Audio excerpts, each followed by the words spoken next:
মাননীয় প্রধান উপদেষ্টা ঐকমত্য কমিশনের জাতীয় ঐকমত্য কমিশনের সভাপতি সহসভাপতি প্রফেসর আলী রিয়াজ এবং সম্মানিত সদস্যবৃন্দ, উপদেষ্টা মণ্ডলী, জাতীয় নেতৃবৃন্দ, আসসালামু আলাইকুম। জাতীয় ঐকমত্য কমিশন গঠনের মধ্য দিয়ে মাননীয় প্রধান উপদেষ্টা আপনি জাতীয় ঐক্য সৃষ্টি করেছেন। নতুনভাবে ফ্যাসিবাদ বিরোধী জাতীয় ঐক্য আমাদের ছিল, সেটাকে শক্তিশালী করেছেন। ইতিহাস রচিত হয়েছে নতুনভাবে বাংলাদেশের রাজনৈতিক ইতিহাসে, যে ফ্যাসিবাদ এই দল ছাড়া বাকি সব গণতান্ত্রিক রাজনৈতিক দল, ফ্যাসিবাদ বিরোধী শক্তি সবাই একসাথে বসে দিনের পর দিন, মাসের পর মাস আমরা সৌহার্দ্যপূর্ণ পরিবেশে আলোচনা করতে পেরেছি। এটা বাংলাদেশের ইতিহাসে অবশ্যই অনন্য নজির। আমি মনে করি এটা দক্ষিণ এশিয়া এবং পৃথিবীর ইতিহাসের একটা দৃষ্টান্ত স্থাপনকারী নজির সৃষ্টি হয়েছে। আমরা জাতীয় ঐক্যমতে উপনীত হয়েছি অনেকগুলো বিষয়ে, কিন্তু আরও অনেকগুলো বিষয়ে কিন্তু সংস্কারের প্রয়োজন আছে, যেগুলো আপনারা হয়তো সময়ের অভাবে অ্যাড্রেস করতে পারেননি, যেগুলো জাতিকে সামনে অ্যাড্রেস করতে হবে। আমি এখানে দীর্ঘ বক্তৃতা দিয়ে আপনাদেরও বিরক্তির উদ্রেক করব না। নতুন কোনো ইস্যু নিয়ে আমি কথা বলতে চাই না। ঐকমত্য কমিশনের জুরিসডিকশনের বাইরেও কোনো কথা বলতে চাই না। যে বিষয়গুলো নিয়ে সংস্কার কমিশনগুলো গঠিত হয়েছে সবগুলো নিয়ে এখানে আমরা আসিনি। শুধু গুরুত্বপূর্ণ 6টা সংস্কার কমিশনের রিপোর্টগুলো নিয়ে আমরা এখানে বসেছি। তার মধ্যে সবচাইতে গুরুত্বপূর্ণ যেটা ধরা হয়েছে সংবিধান সংক্রান্ত সংশোধনী প্রস্তাবগুলো। অবশ্যই জুডিশিয়ারি, দুদক, এগুলো গুরুত্বপূর্ণ অনেক বেশি, তবে এগুলো সবই কোরিলেটেড। এখানে যে সমস্ত মৌলিক বিষয়গুলো চিহ্নিত করা হয়েছে 19টি, বাস্তব পক্ষে মৌলিক বিষয় আরও অনেক বেশি আছে। তো যেহেতু অনেক দলের আদর্শিক বিভিন্ন ভিন্নতার কারণে আরও অনেক বিষয় টেনে আনলে আরও দীর্ঘসূত্রিতা বা অনেক বেশি সময় লাগতো, সেগুলো অ্যাভয়েড করা হয়েছে। এখন যে বিষয়গুলো এখানে অ্যাড্রেস করা হয়েছে, আমরা যেটুকু সংস্কার কমিশনের রিপোর্টগুলো পেয়েছিলাম তার মধ্যে মোট 826টি প্রস্তাব ছোট বড় মিলিয়ে পেয়েছি। তার বাইরে 20টি, ক্ষেত্রমতো 19টি মৌলিক প্রস্তাব চিহ্নিত করা হয়েছে, তাতে 845টি হয়। এর মধ্যে মূল 826টির মধ্যে আমি আমার দলের পক্ষ থেকে বলতে পারি আমরা ইন ডিটেইল এগুলো এক্সারসাইজ করে একদম দফাওয়ারি মতামত সহ জবাব দিছি। তার মধ্যে শুধুমাত্র 51টি সংস্কার প্রস্তাব ছোটোখাটো, যেগুলোতে আমরা দ্বিমত পোষণ করেছি। বাকি 115টি প্রস্তাবে আমরা আমাদের মতামত সহ ভিন্ন মত দিয়ে সেভাবে গ্রহণ করার জন্য আমাদের পরামর্শ দিয়েছি। তো বলতে গেলে এই বিষয়ে চূড়ান্ত ঐকমত্য হয়েছে প্রায়। তবে আলোচনার মধ্য দিয়ে আমরা সমৃদ্ধ হয়েছি, সবার আলোচনা আমরা শুনেছি এবং যেগুলো গ্রহণযোগ্য, যুক্তিসঙ্গত, সেটা সবাই গ্রহণ করেছে। আমি এখানে আমার দলকে রিপ্রেজেন্ট করতে এসেছি যেভাবে, একইভাবে আমি জাতির দায়িত্ব পালন করতে এসেছি। আমি কখনো এখানে আলোচনায় বলেছি যে আমি অফিসার অফ দি কমিশন হিসেবে কাজ করছি, in aid to your commission. এখন সেই দায়িত্ব থেকে কখনো আমি দলের অবস্থানের ঊর্ধ্বে উঠে কথা বলেছি জাতীয় স্বার্থে। সেই হিসাবে আমি অনেকের মধ্যে লক্ষ্য করেছি সেই জাতীয় দাবিটা অথবা জাতীয় দায়িত্ব পালন করতে, সেটা আমি অ্যাপ্রিসিয়েট করি। কিন্তু দিন শেষে আমরা এখন যখন বাস্তবায়নের প্রক্রিয়ায় চলে এসেছি, এখানে আমার কাছে মনে হয়েছে আমরা বোধহয় এটাকে আরেকটা জটিলতার দিকে নিয়ে যেতে চাচ্ছি।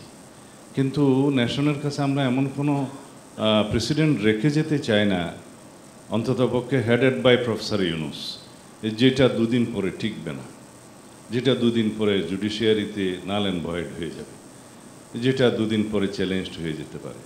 আমরা সবসময় অ্যাপ্রোচ করেছি যে আমরা যে সমস্ত সংস্কার প্রস্তাবগুলোতে একমত হয়েছি তার মধ্যে আশু বাস্তবায়নযোগ্য, মধ্যমেয়াদী বাস্তবায়নযোগ্য, যেগুলো কনস্টিটিউশনকে স্পর্শ করে না, সেগুলো এখনই বাস্তবায়নের উদ্যোগ নিন, এবং বাস্তবায়ন হচ্ছে, প্রতিদিনই হচ্ছে। হয়তো আইন মন্ত্রণালয়ের মাধ্যমে সেগুলো প্রসেসড হয়ে ক্যাবিনেট পাশের মাধ্যমে অধ্যাদেশ অথবা নির্বাহী আদেশের জন্য যেগুলো অপেক্ষমান আছে কিছু সময় লাগে, প্রসিডিউরাল বিষয়। বাট সব কিছুই পাইপলাইনে আছে বলে আমরা দেখেছি এবং বিশ্বাস করি এগুলোর মধ্যে বাস্তবায়ন হয়ে যাবে।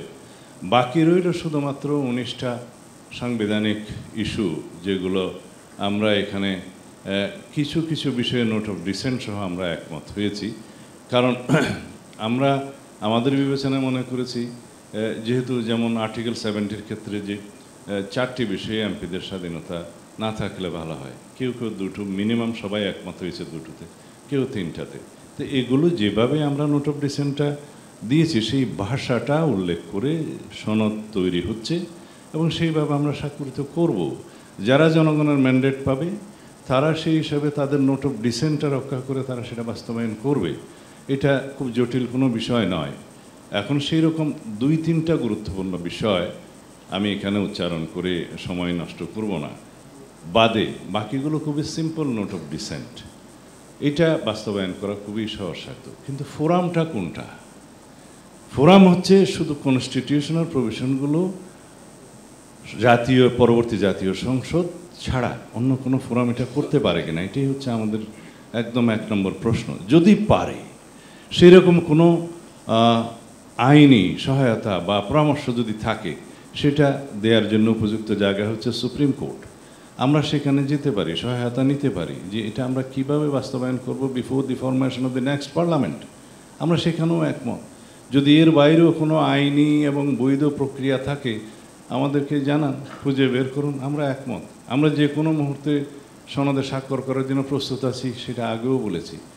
আপনি জাতির উদ্দেশ্যে যতবারই ভাষণ দিয়েছেন, বলেছেন আমরা এটা জাতীয় ঐক্যমতের ভিত্তিতে সকল রাজনৈতিক দল যে সমস্ত সংশোধনীতে একমত হবে প্রস্তাবে, সেগুলো আমরা কম্পাইল করে সংকলিত করে একটা জাতীয় প্রতিশ্রুতি প্রণয়ন করব। নিশ্চয়ই আপনার স্মরণ আছে, আপনার 6 তারিখের বক্তৃতা জুনের বলেছেন যে আমরা এখনই কিছু বাস্তবায়ন করব, আর কিছু বাস্তবায়নের উদ্যোগ নেব, যেগুলো অনিষ্পন্ন এবং অসম্পূর্ণ থাকবে পরবর্তী সরকার করবে, এবং পরবর্তী জাতীয় সংসদে সবাই এই সমস্ত বাস্তবায়ন করার জন্য অঙ্গীকারাবদ্ধ থাকবে। এটা আপনার স্পিচ থেকেই আমি বলছি। তা আমরা সেই জায়গায় আছি। কিন্তু এরপরও আমি বলতে চাই, জাতীয় স্বার্থে, ঐক্যমতের স্বার্থে, আমাদের ডিসিপ্লিনের স্বার্থে, আমরা ভবিষ্যতে ফেসিবাদ বিরোধী জাতীয় ঐক্যটাকে যাতে ধরে রাখতে পারি এবং শক্তিতে রূপান্তর করতে পারি, সেই জন্য আমরা আরও বেশি নেগোশিয়েট করব, কম্প্রোমাইজ করব। আমরা আলাপ আলোচনার মধ্য দিয়ে যদি সেরকম কোনো পন্থা বের করতে পারি, আমরা আমাদের পরামর্শ দিয়েছি, সেই পন্থাতে আমরা একমত হব।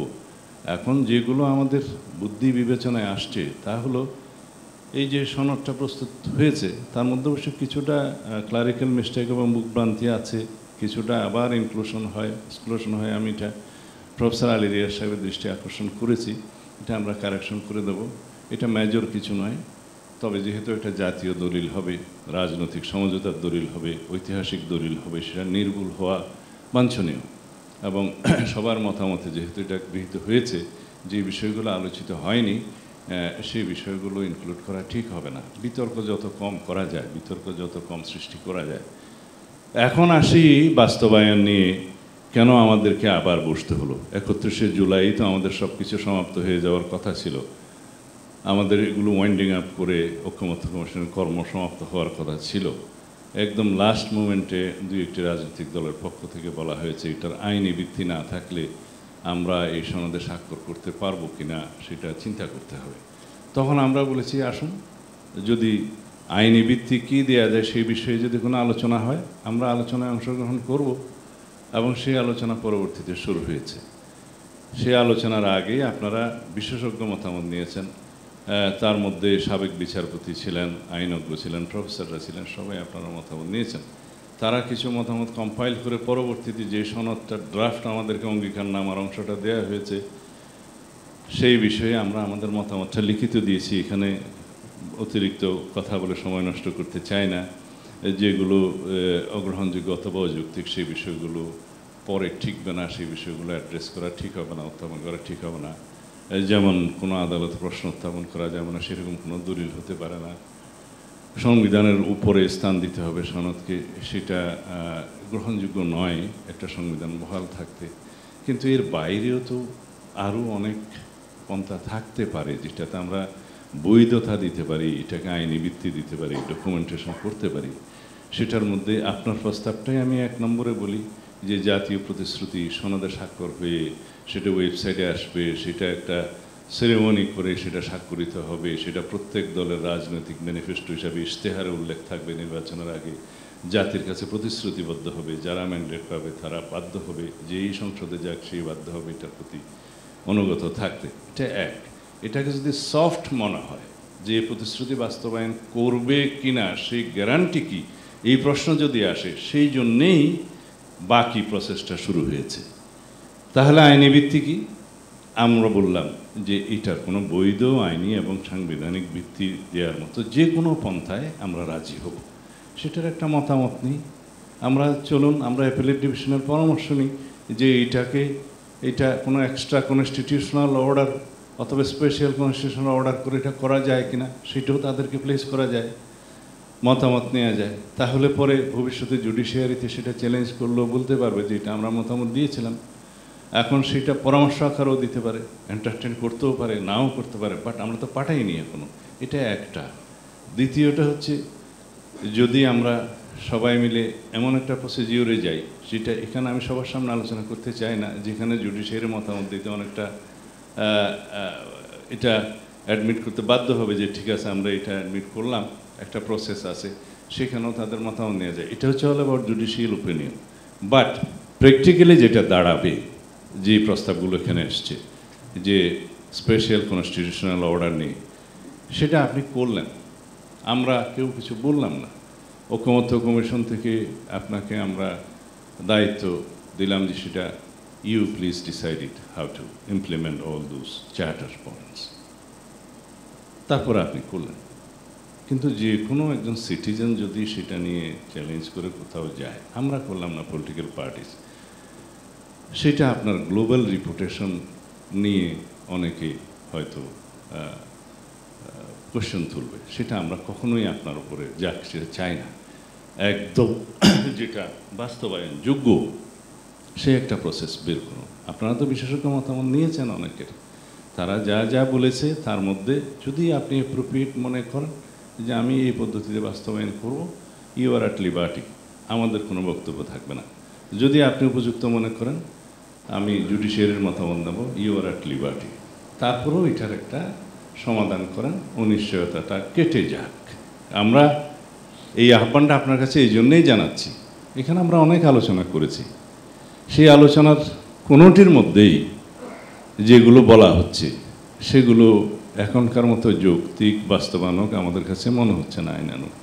কিন্তু যদি আপনি উদ্যোগ নেন, একটু জুডিশিয়ারির পরামর্শ নেন, অথবা যদি আপনার বিবেচনায় অন্য কোনো সিদ্ধান্ত নেন, যদি আপনি সে বিষয়ে আমাদেরকে আহ্বান জানান, যদি আপনি ক্লোজ ডোরে ক্যামেরা মিটিংয়ে কথা বলে যদি আপনি সিদ্ধান্ত নিতে পারেন, আমরা অলওয়েজ সহযোগিতা করব। কিন্তু নির্বাচন অনুষ্ঠানের ব্যাপারে বলতে চাই, সংস্কার, বিচার এবং নির্বাচন কোনোভাবেই এটা মিউচুয়ালি ইন্টারডিপেন্ডেন্ট নয়। সংস্কার মতো চলবে, এটা কন্টিনিউয়াস প্রসেস। বিচারে কখনো টাইম লিমিট করা যায় না, ও বিচার হবে তাহলে সেটা চলবে, যে গভর্নমেন্টই আসুক। আমরাই সবচেয়ে বেশি বিচারের শিকার, পারসিকিউশনের শিকার হয়েছি, গুম, হত্যা, নির্যাতনের শিকার হয়েছি। এটা আমাদের কমিটমেন্ট, জাতির কমিটমেন্ট, সেটা চলবে। কিন্তু নির্বাচনকে এটার কন্ডিশনাল করা যাবে না। আর যদি ফেব্রুয়ারির প্রথমার্ধে বাংলাদেশে নির্বাচন অনুষ্ঠানের জন্য যে কোনো রকমের একটা অনিশ্চিত পরিবেশ সৃষ্টি হয়, সেটা ফেসিবাদ চেষ্টা করছে। যদি আমরা এরকম কোনো কর্মকাণ্ড করি যে ফেসিবাদী শক্তি সুযোগ পাবে, আশকারা পাবে, সেটা আমাদের জাতীয় জীবনের জন্য অনেকে বলছে যে এটা ন্যাশনাল সিকিউরিটি থ্রেট হবে। আমি মনে করি এটা রিজিওনাল সিকিউরিটি থ্রেটও হতে পারে। এখানে দুইটা রিজিওনাল শক্তি, একটা বিশ্ব শক্তি ইনভলভ হয়ে যাবে। আমরা বাংলাদেশকে সেই জায়গায় নিয়ে যেতে চাই না। যে কোনো মূল্যে আমাদেরকে নেক্সট ইলেকশন, যে টাইম লাইন আপনি ঘোষণা করেছেন, নির্বাচন কমিশনকে নির্দেশনা দিয়েছেন, সেই টাইম লাইনে নির্বাচন হতেই হবে, বা এটার উপরে কন্ডিশনাল কোনো কিছু নয়। তা আমরা আশা করি জাতীয় ঐকমত্য কমিশনের আরও চেষ্টার মধ্য দিয়ে, মাননীয় প্রধান উপদেষ্টা আপনার ব্যক্তিগত উদ্যোগের মধ্য দিয়ে এটার সমাধান হবে, এই বিশ্বাস আমার আছে। সবার প্রত্যাশা তো আছেই, কিন্তু আমার বিশ্বাস আছে। ধন্যবাদ আপনাদের সবাইকে। আসসালামু আলাইকুম।